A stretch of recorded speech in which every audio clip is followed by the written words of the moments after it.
Hey, ¿cómo estás? ¿Te has preguntado alguna vez cómo nuestro cuerpo degrada todo lo que comemos y lo transforma en energía?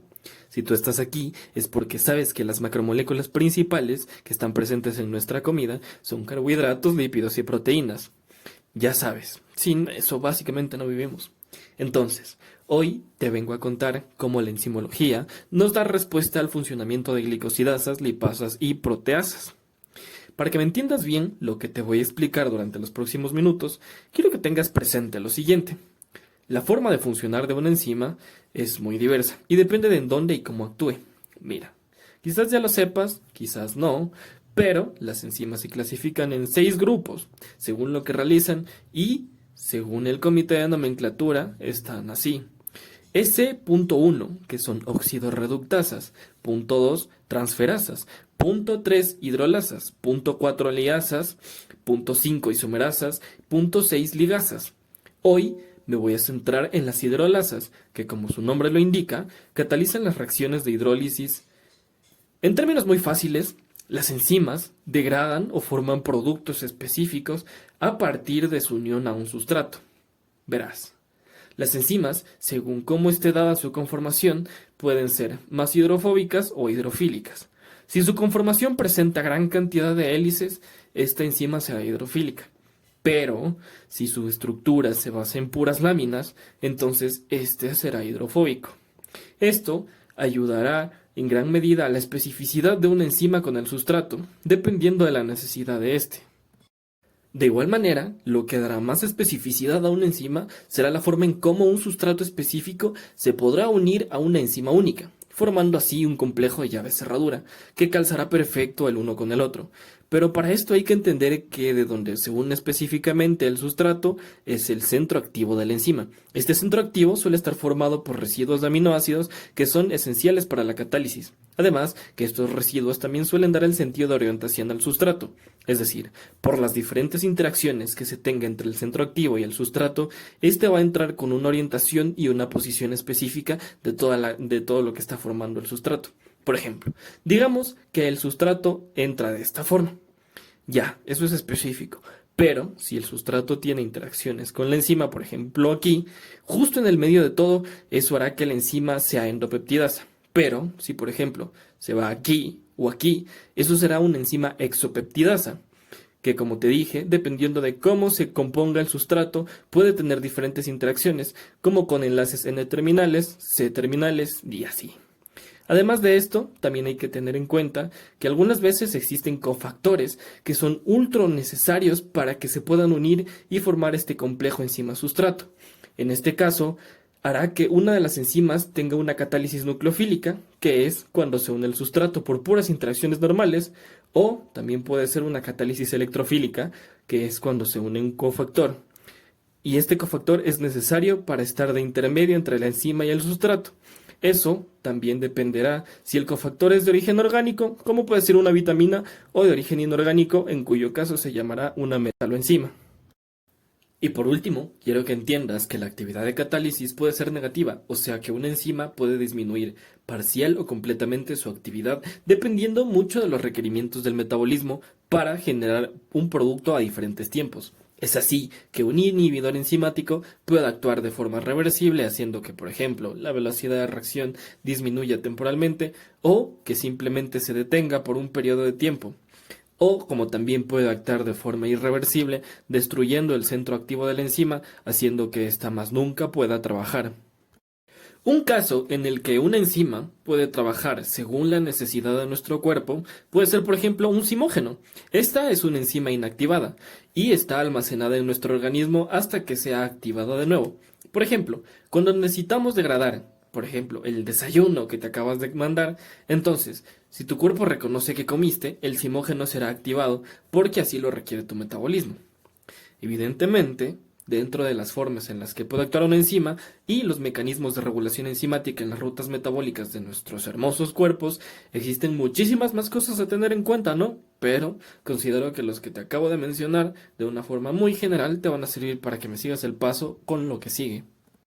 Verás, no es porque quiero hacer que tengas hambre, pero visualicemos por un momento a la comida perfecta por excelencia, la hamburguesa.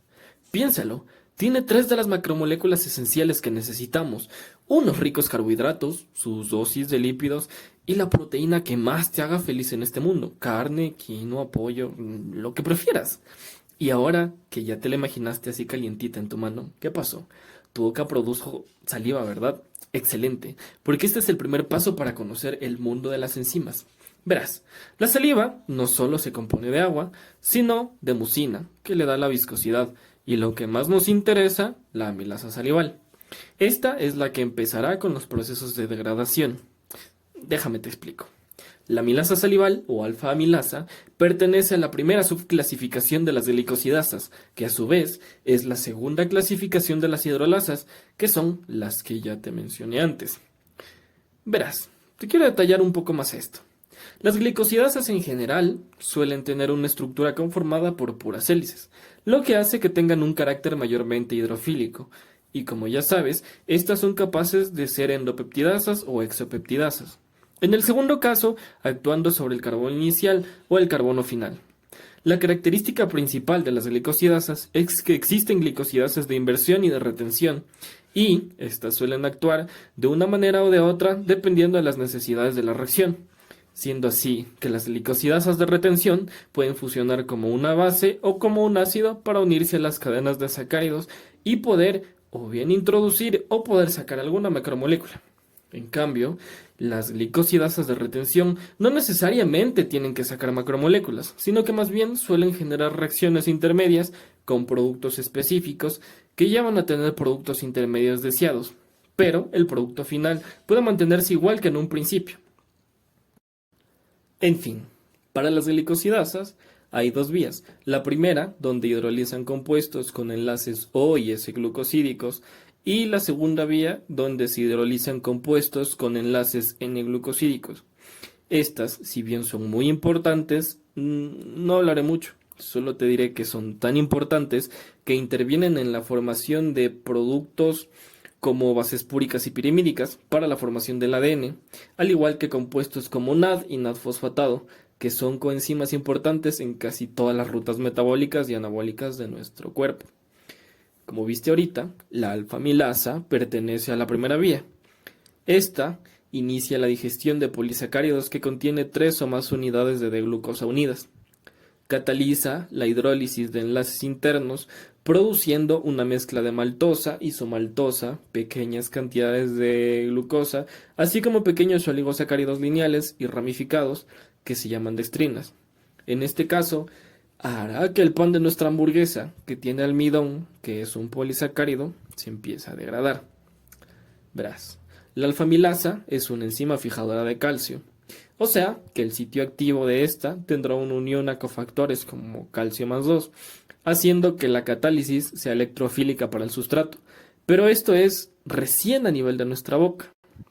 Ahora, quisiera que visualices el carbohidrato que acabaste de ingerir, o sea, nuestro pan de la hamburguesa.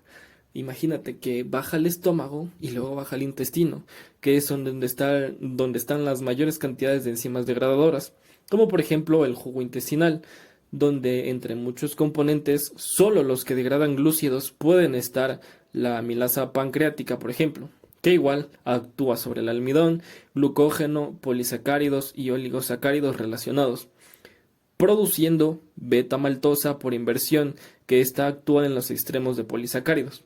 O también se puede estar actuando otras enzimas como maltasas, sacarasas, lactasas, que igual degradan glúcidos a moléculas muy simples, como glucosa, fructosa, galactosa y así.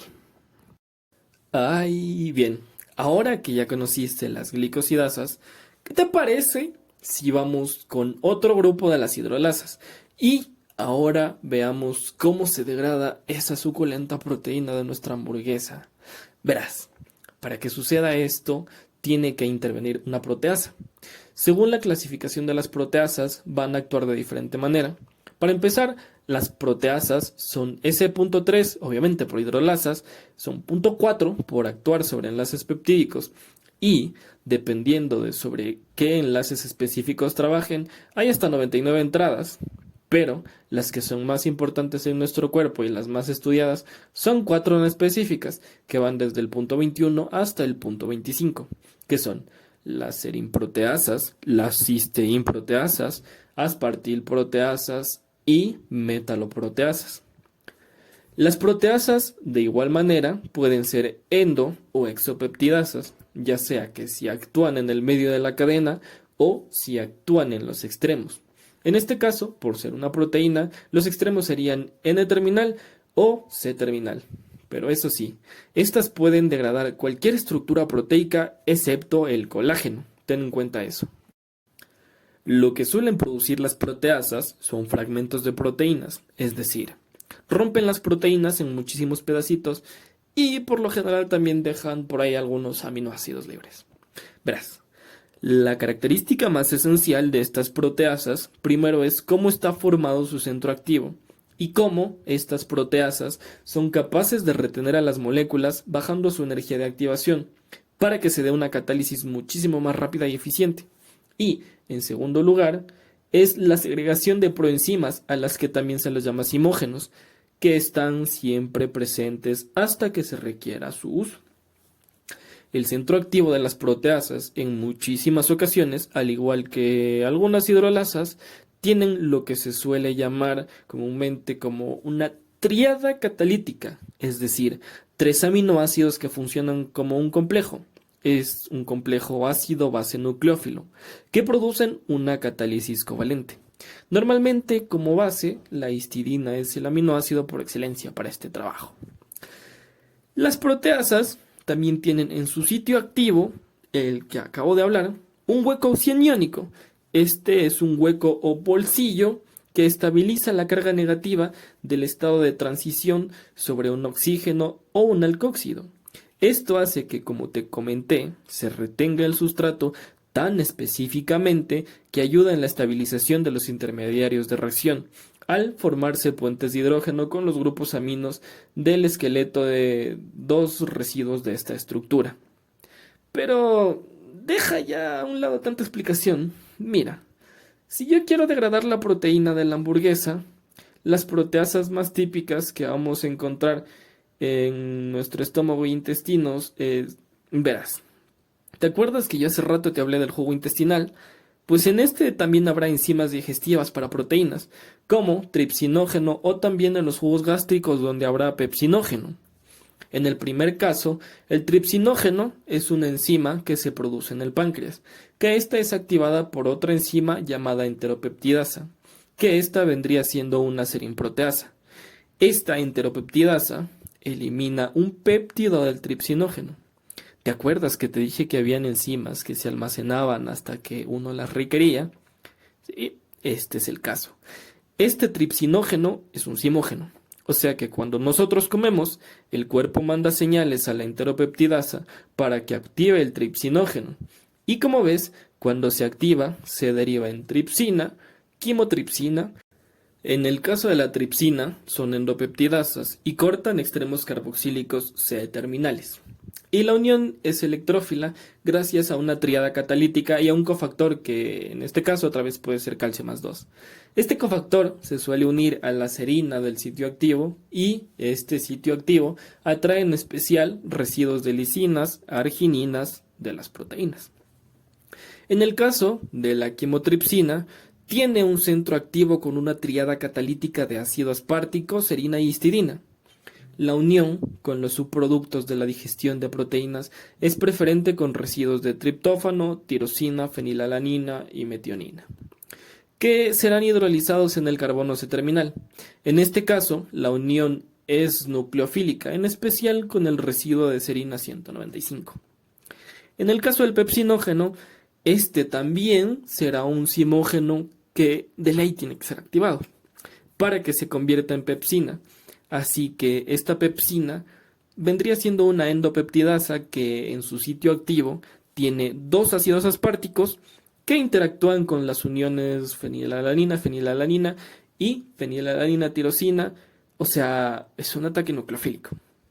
Y la importancia de esta es porque será la primera en degradar las proteínas a oligopéptidos, que luego entrarán en el metabolismo de tripsinas y demás. Mira, en resumen, y para que no te hagas bolas, mi proteína de hamburguesa tiene que pasar primero, como estás viendo, por jugos gástricos, que tienen pepsinógeno, que activará la pepsina que degrada la proteína en oligonucleótidos y luego pasarán a los jugos intestinales que tendrán los derivados del tripsinógeno que degradarán estos oligonucleótidos en aminoácidos para ser absorbidos por las paredes del intestino. Súper sencillo, ¿no? Ahora que ya entendiste cómo se degrada el pancito y la proteína, veamos cómo se degrada en nuestro estómago e intestinos los lípidos de las salsas que le acabamos de poner a nuestra hamburguesa y, como no, de nuestra proteína, que ya sea porque la freímos o porque venía así de natural. Anyways, mira, en este caso, quienes degradan los lípidos son las lipasas, que su clasificación se da en EC.3, ya sabemos, hidrolasas, punto 1 porque actúan sobre los enlaces éster, y el otro punto 1 por ser de ésteres carboxílicos. Por lo general, las lipasas suelen ser puras estructuras en conformación de lámina, lo que les da a estas un carácter hidrofóbico. Y en general, de estas se descompone la grasa en ácidos grasos. El funcionamiento es muy parecido al de las proteasas. Su centro activo actúa inmediatamente como una triada catalítica que consta de un nucleófilo de serina, una base de histidina y un residuo ácido, generalmente ácido aspartico, y también estas poseen un hueco oxinónico que, como no, ya sabes, es el lugar donde se mantiene estable el sustrato. Una lipasa que podría intervenir en la degradación de la salsa que nos comimos en la hamburguesa es la lipasa pancreática, que normalmente suele estar en los jugos intestinales. Esta divide los ésteres de los ácidos grasos de la cadena larga en monoacilglicerol y ácidos grasos libres. En general, esta enzima tiene un sitio activo de carácter nucleofílico. En cuanto a su regulación enzimática, este suele ser inhibido por sales biliares, pero es reactivado por colipasas. O sea, en pocas palabras, la grasa de nuestra comida se va al jugo intestinal, donde se encontrará con esta lipasa pancreática y se unirá al sitio activo, que por cierto es hidrofóbico, y se degradará. Bueno, no sé tú, pero tanto hablar de esto ya me dio ganas de ir a metabolizar una rica hamburguesita. Así que te dejo y espero muchísimo, en serio, que te haya servido mi explicación para que entiendas un poco mejor cómo las enzimas degradan los alimentos que consumimos. Y me estarías escuchando en otra ocasión. ¡Hasta pronto!